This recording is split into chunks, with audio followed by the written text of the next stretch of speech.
there will be somehow a shift of power from the old traditional America-Europe center, and the epicentrum will move to Asia, but we have to be able also to be quite realistic, for not to be too complacent, because while in terms of total GDP there will be a huge and significant increase of contribution from our part of the world, per capita will still be quite low.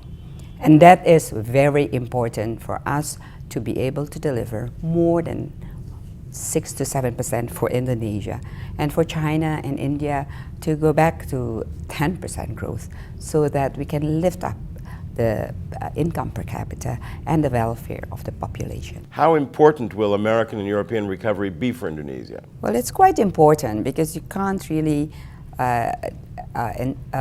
really decouple Indonesia from China and India, and you cannot really decouple China and India from the United States. So there will be an indirect effect from American and European economies' growth to our economy. And hence, I firmly believe it's very important to think in a much broader view, and having a global mapping of how every country can contribute to the better of the world as a whole.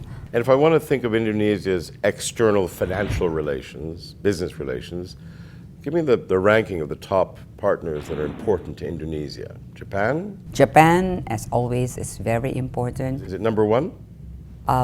So far, yes. America has always been very important. China has been increasingly more important in the last decade.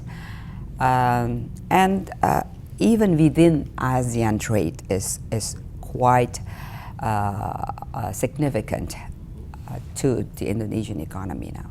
If we look at Indonesia, there's more than just the economic story. There's a young but growing democracy. So what do you see as the future of your country, not a year or two from now, but a decade or two from now? A decade or two from now, you know, I have children ranging from 27 to 35.